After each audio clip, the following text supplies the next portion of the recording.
Welcome back, ladies and gentlemen. We're going to talk about the Warriors versus the Rockets. We're going to talk about one of the defining characteristics of this series, which is going to be the ball screens and how Houston played them on defense and how Golden State adjusted to get some open looks in the games that have occurred. Let's go. First, we're going to look at four that I would consider good from the Rockets' perspective, where they got something that they wanted or were trying to concede. So first off, we see the ball screen right here, and we have a hedge. Maybe I'll call it like a really soft trap. And the Rockets essentially varied from this strategy, whether it was going to be soft hedge or hedge like this, or trap. They kind of differed based on different things. So the first thing is we see Fred VanVleet leaving Draymond Green. So that's the first thing of note. This I would consider a win for the Rockets because this is something clearly that they're okay with giving up as they allowed that shot. Here's example number two, and this is what I think in the first half of Game 3, the Warriors or the Rockets did really well with it, and in the second half they kind of they flipped the tempo, and I think Golden State countered really well. So here we can see that this is the more aggressive trap. The goal is essentially to force the ball into Steph's hands very early, and it's too early for Gary Payton in this situation. You can see he struggles to get his head around in time, and doesn't see the ball coming, and doesn't get a firm grasp of the ball, which leads to a turnover. All right, example number 3, and I would categorize this as a win for the Rockets simply because the Warriors kind of played into their hands. So after this happens, essentially what you're going to have is the other 3 players are going to be guarding, zoning up the rest. So first off, we can see there's miscommunication for who was setting the screen originally.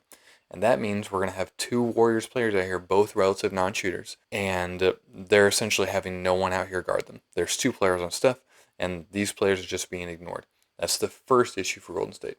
Then when you come downhill, they did a good job getting Gary Payton coming downhill on this pass right here. The issue is you're going to have these 3 players all in here, and essentially this is what the Rockets want.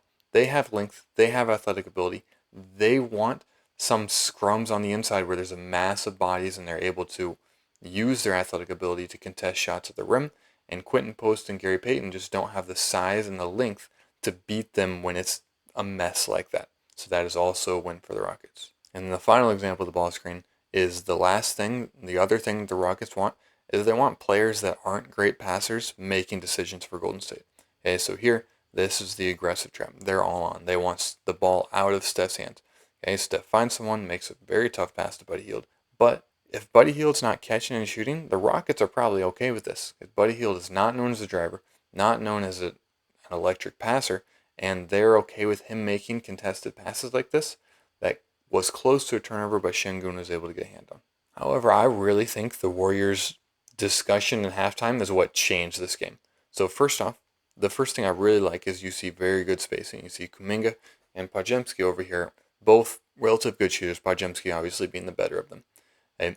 So as this ball screen is going to happen, instead of earlier where we saw Gary Payton wasn't quite prepared, you can see that on the roll right here, Post is going to be ready immediately and kind of slips it without even making real contact because the trap is coming and he wants to make sure he has his eyes on the ball ready for this pass immediately.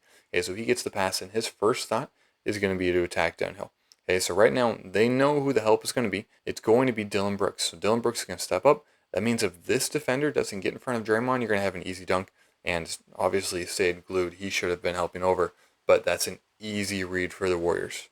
Example number 2 of the ways the Warriors adjusted is Gary Payton, instead of just kind of coming like slowly, he's sprinting ahead to make it so it's harder for Şengün up here to actually cover the distance because he's not going to be able to sprint with Gary Payton. And so what that does is that gives Steph a little bit more room. You can't have a defender that's immediately in his face. And because there's more room, Steph is able to essentially move around, create more contact, and have more freedom for going into his offense. And this next one is actually a concept that I think is underutilized still in all levels of basketball. Okay, so we're going to see instead of the ball screen, we're going to use Steph as a dribble handoff. Okay, what this does is it allows Gary Payton to pass to Steph if he's open coming this way. But if this trap happens, now Gary Payton has the ball, so you don't even need the pass from Steph to Gary Payton. Gary Payton can simply pretend like he's going to pass and go downhill. And this is still not the easiest shot, but that's still a good look for Gary Payton going downhill. Again, this is similar, I think, to the first example I showed. So here we have Buddy Hield and we have Moody, both very good shooters. And one of the goals is having them on opposite sides of the court so that way they spread out the defense and give you so much more room to work with. Okay, so Gary Payton sets the screen. This isn't a hard trap, this is just the hedge. So Gary Payton's going to have openings right here. You can see Steph passes it early. One thing Steph did right there is he looked at the rim to draw this defender in. Very crucial. But so now, because you have Hield and because you have Moody, who are you going to help off of? You can either give it to Looney, or you can help off Looney, who's going to have a dunk at the rim, or you got to choose one of these two, and they choose to help off Moody, and Gary Payton finds him, and because it's such a long rotation, that's a clean look for Golden State, and even though he misses that, that's still a great shot. And this example actually highlights it even better, is we see Pajemski right there told Hield that we're going to switch essentially, and this clearly shows that this is something that was talked about. First off, we have shooters, both Pajemski and Moody are shooters, which are going to spread out the floor. Quick pass, same thing. So here we have the advantage. You got to help off one of them, and frankly, they help off all three of them. But because Gary Payton has the head of steam going downhill, and they were following them at this juncture, like because they're a little bit slow with the rotations, Gary Payton going downhill has the advantage, and he's able to knife his way through and get a great basket at a crucial time. So looking at the Rockets and how they chose to attack Golden State on defense was they tried to take advantage of the ball screens. They wanted to put Steph in difficult situations, and they wanted the ball out of Steph's hands so other players had to deal with difficult situations. And the Warriors countered this by spreading people out with shooting, by passing early, and by using fakes to get Gary Payton and co going downhill. Overall, I think this was a great job by Golden State. I think they did a tremendous job, and I think it's a big reason they won Game 3 in particular, but I think it's a big reason they're having success in this series in the first place. If you enjoyed, feel free to like and subscribe, but most importantly, have a blessed rest of your day.